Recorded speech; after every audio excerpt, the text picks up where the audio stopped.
grabar se me pasó. Nuevo, lo que dije es una prueba de hipótesis, correcto, para datos que no pueden evaluarse de la misma manera que los otros. Los otros, ¿cómo probábamos? Probábamos con números, ¿sí? Probábamos con números y probábamos si el comportamiento del número concordaba contra la hipótesis que nosotros tenemos. Al final del curso me dirán si la hipótesis que tenían de mí fue cierta o fue falsa, ¿no? Bueno, en el caso de Isabel, que tú ya llevaste conmigo matemáticas, la pregunta es, ¿la hipótesis que tenías al principio del curso se ha cumplido o ha sido contrario o ha cambiado? La hipótesis 0 que tenías, ¿crees que sea cierta o que esté falsa?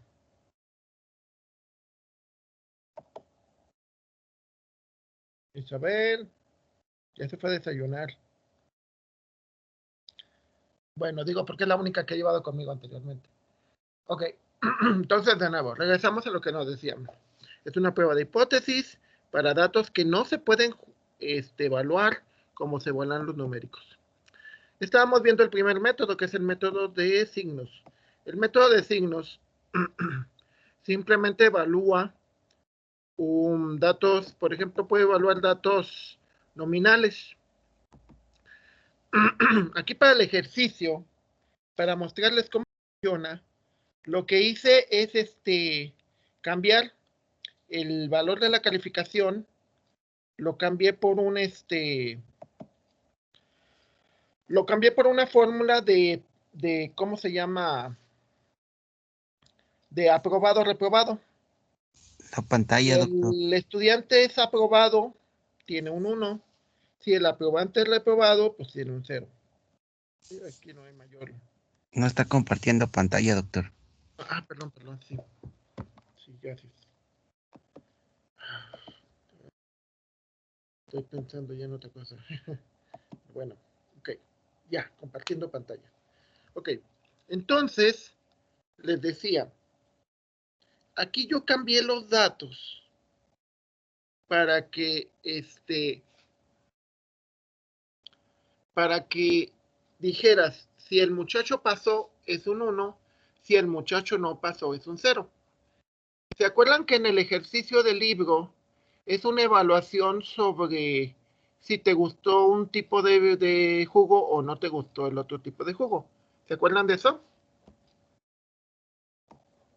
O sea, lo que evalúas es básicamente, a ver, por ejemplo, ayer les digo que estaba haciendo la prueba del ambiente organizacional.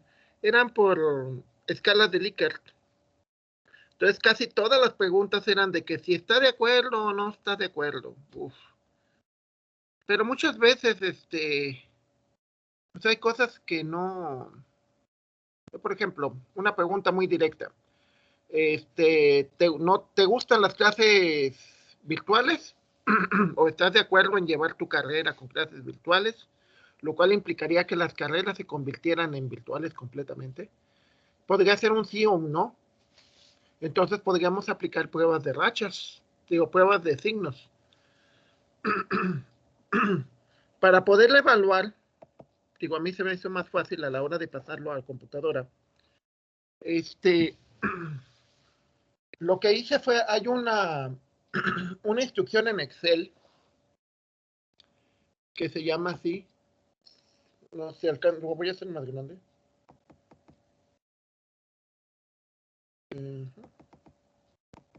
Ok, ya. Esta instrucción en Excel se conoce como sí. Ustedes lo usan de la siguiente manera, le ponen sí y luego le ponen una condición. Esa condición puede ser muchas cosas. Por ejemplo, le puedes preguntar que si el valor, ¿cómo se llama? Que si el valor, por ejemplo, en el caso de los candidatos, ya ven que todavía estamos con la duda de que si gana Biden o gana Trump. Le puedes preguntar, si el candidato, si el voto es igual a Trump, entonces dame un 0. Si no, dame un 1. A ver, ¿a qué me refiero con eso? Pero le pones la condición. Aquí en este caso, la condición es si J de 8, es decir, el valor que tienes al lado, es mayor que 69. Si es mayor que 69, eso implica que pasó.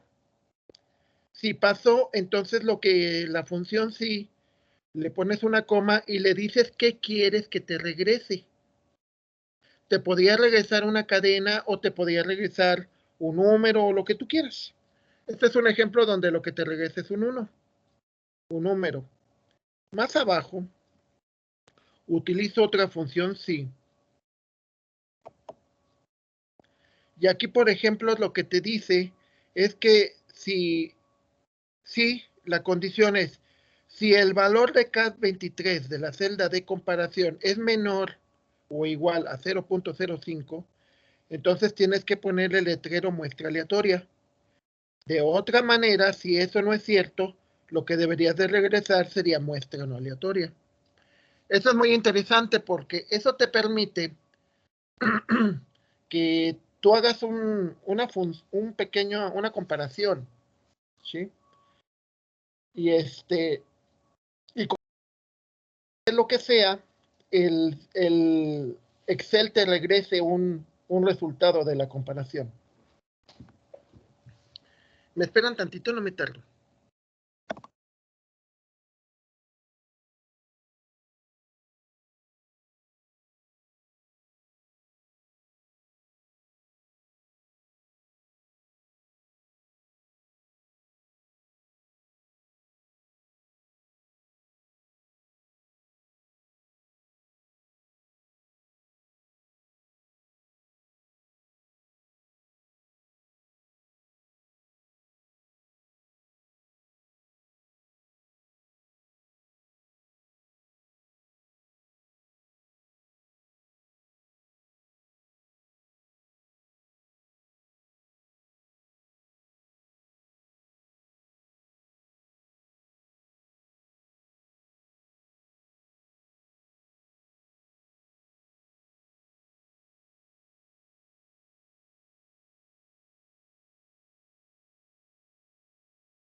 Perdón, pero como les dije, sigo sin sentirme bien. Ok, entonces regresamos. ¿Se acuerdan que en la primera unidad, cuando veíamos las pruebas de hipótesis, decíamos que si era menor que un determinado valor, entonces cumplía la hipótesis? Si no era menor o igual que ese determinado valor, entonces no cumple la hipótesis. ¿Qué es lo que es precisamente una prueba de hipótesis? Validar si algo es cierto o es falso, de acuerdo a las evidencias. Aquí en este caso, lo que vamos a ver es lo siguiente.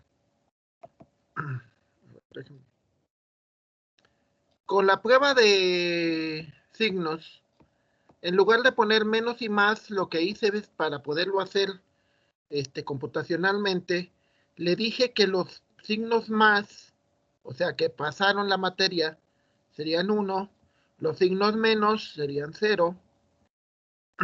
Entonces, ya con ese cambio, o sea, con esa interpretación del signo, le pregunto cuánto es N1. N1 es el número de signos más que obtuve. En este caso, me dice que de la muestra que obtuve, que fueron 17, 13 pasaron la materia. ¿Eso qué significa? Pues eso significa de que hay o sea, los valores que voy a obtener no son, digamos, equitativos. A ver, por ejemplo, en el caso de la prueba que hacíamos del jugo. En la prueba que hacíamos del jugo, nuestra hipótesis nula era que el jugo le gustaba por igual a ambas personas. O sea, que si hacíamos una prueba de 12 personas, 6 les iba a gustar un tipo de jugo y 6 les iba a gustar otro. Al hacer el muestreo nos dimos cuenta que no. Al hacer el muestreo nos dimos cuenta que había un sesgo muy fuerte hacia los dos lados. Aquí, por ejemplo, también podemos ver lo mismo, que casi no hay reprobados. También hay que ver la materia, ¿no? Taller de ética. Eso significa, significa lo siguiente, que vamos a tener más elementos de un tipo que de otro. Les pondré el ejemplo. Imagínense que ahorita, como está ya para el año que viene, son las elecciones, me voy a hacer un muestreo de la gente por quién va a votar. Una pregunta, si me voy a Tequis, al barrio de Tequis, ¿cómo creen que voy a obtener los resultados? ¿Por qué candidato creen que votaría la gente si nada más hago el muestreo ahí, en Tequis? ¿Por qué creen que votarían en esa zona? Mayoritariamente.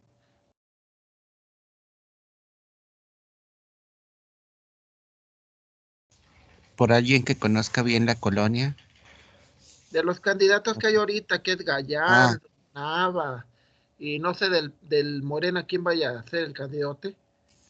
¿Por qué partido creen que vayan a votar? yo no votaría por ninguno, pero si es así, pues sería por Nava. Exacto, por el PAN. ¿Están de acuerdo? Ahora al revés, si me voy al Morro, acá por Soledad, y hago la misma encuesta. Una pregunta, ¿creen que la muestra sería aleatoria? No, ahí sería Gallardo. Exacto. Entonces aquí lo que te muestra, como te da un valor muy alto en los más, o sea, en los que pasaron, cuando cuando lo checas contra la distribución, a ver, aquí nada más hay que tener cuidado en esto. 13 son los que pasaron de 17. Significa que no hay un equilibrio, que está muy marcado hacia los que pasan. O sea, yo puedo, igual si me voy a cálculo diferencial, posiblemente los que más aparezcan son los reprobados. O sea, no es una materia, no es un grupo equilibrado. Como les digo, si me voy a un lugar o me voy a otro, pues sería muy desequilibrado. Quizás sería más neutral si hiciera la encuesta en el centro, ¿no? Si hiciera la encuesta en Catedral, por la gente que va pasando, posiblemente pase gente de todos tipos, colores y sabores, ¿no? ¿Están de acuerdo? Sí. ¿Sí o no? Sí. Sí. Ok, ya no estaría tan sesgado. Entonces sí sería una muestra aleatoria. Recuerden que para que nuestros estudios sean válidos, las muestras tienen que ser aleatorias. ¿Qué es lo que pasa si nuestra muestra no es aleatoria?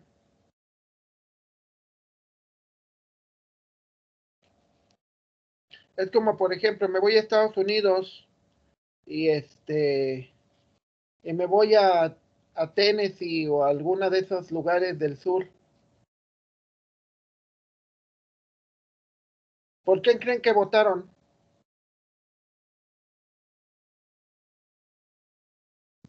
Por Trump. por Trump, obvio. ¿Sí?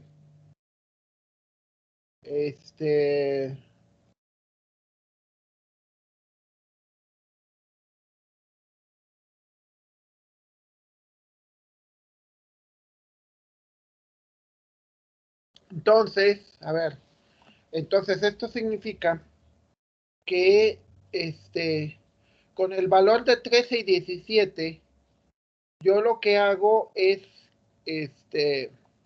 genero o busco, de acuerdo a una distribución de probabilidad, un valor acumulado. El valor acumulado para esos valores que te da, que asumes que N1 es la media. Bueno, no. 13 sería el número de éxitos que tienes. No sé porque no lo vieron conmigo. ¿Qué distribuciones vieron en estadística 1? ¿No se acuerdan? ¿Qué distribuciones de probabilidad? Porque si una distribución de probabilidad lo que te indica es el comportamiento de una variable. Pero bueno, ok. Para la distribución binomial, no sé si lo vieron en tablas o cómo vieron lo de las distribuciones de probabilidad. ¿Cómo lo vieron? Lo vimos en una calculadora que se llama PQRS.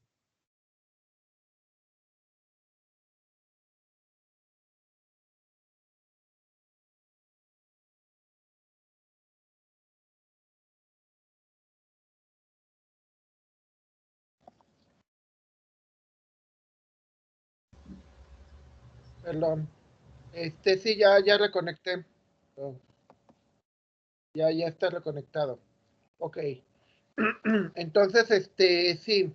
Lo que haces es, con los valores donde te dice cuántos aprobaron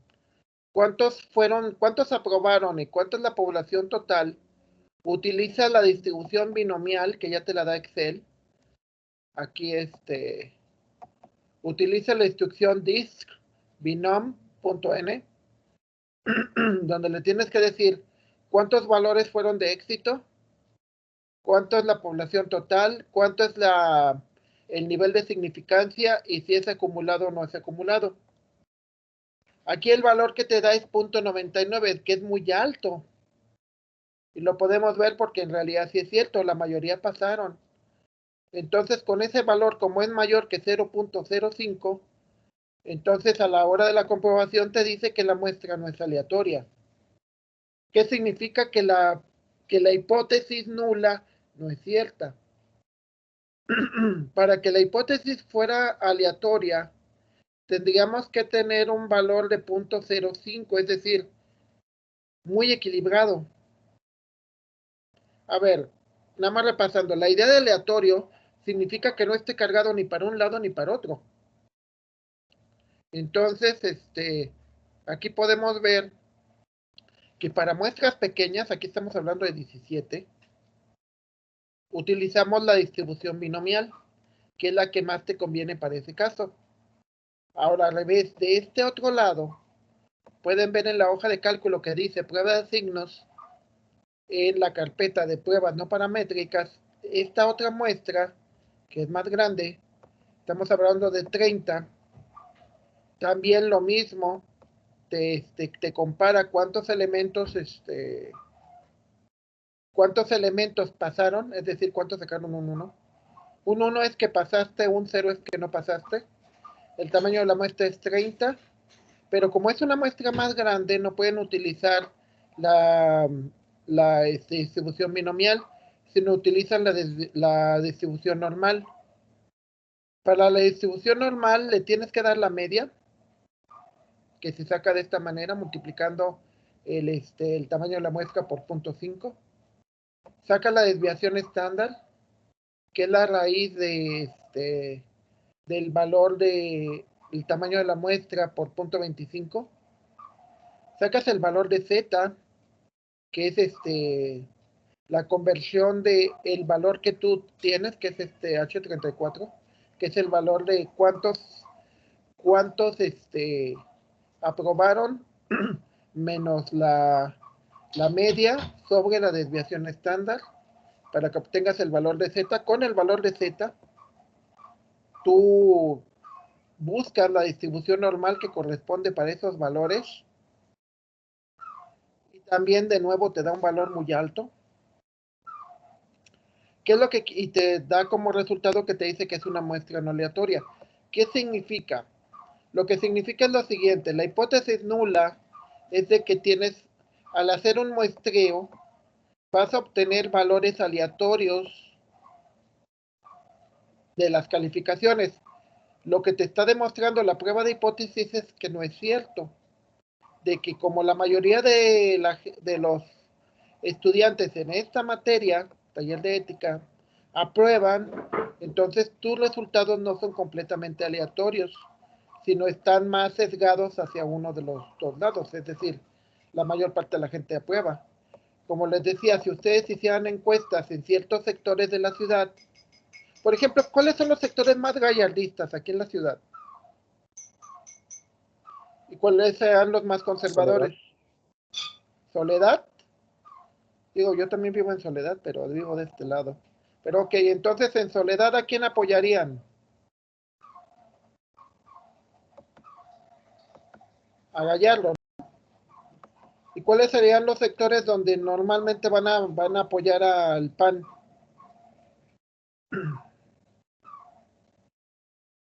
Por ejemplo, San Sebastián son panistas y siempre lo han sido. Entonces, a ver, regresando, ¿cuál es la idea de la prueba? La idea de la prueba es que la prueba de hipótesis te verifica si los datos no están muy cargados hacia un lado o hacia otro. Si no están cargados hacia ningún lado, significa que la muestra es aleatoria. Si los datos están cargados están sesgados hacia alguno de los lados, entonces significa que la muestra no es aleatoria, y que lo que vayas a verificar sobre eso, de alguna manera está sesgado. ¿Sí queda clara la idea ahí o no? ¿Queda clara la idea o no, compañeros? Sí, A ver, doctor. les pongo el caso de administración. Si yo hago una encuesta y el signo fuera el género de ustedes en la carrera de administración, una pregunta: ¿creen que estaría sesgado? O sea, ¿estaría más cargado hacia, por ejemplo, hacia el lado de mujeres, o sería equitativo? No, está cargado más a mujeres, creo. Exacto. Sí, está cargado. Entonces no sería igual. Es decir, si yo hiciera un muestreo y, por ejemplo, preguntara cosas que le corresponden al género femenino, estaría más cargado hacia ellos, hacia ellas, que en el caso de masculino. Al revés, si yo hiciera lo mismo, pero en la carrera de mecánica, ¿también creen que estaría cargado hacia uno de los lados? O sea, sería una muestra no aleatoria. Sí, por ahí Sí. estaría más cargado hacia los hombres. Exacto. ¿Cuál será la carrera que está un poquito más equilibrada?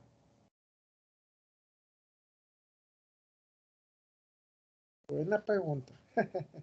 Ok, los dejo Turismo, porque ya estoy poniendo sistemas. muy... ¿Sistemas? Bueno, o sea, no conozco a nadie de sistemas, pero turismo.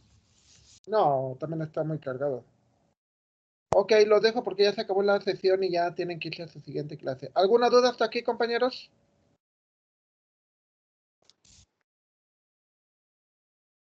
Mañana le seguimos, doc. Mañana les seguimos. Ok, dale, nos vemos mañana entonces. Adiós.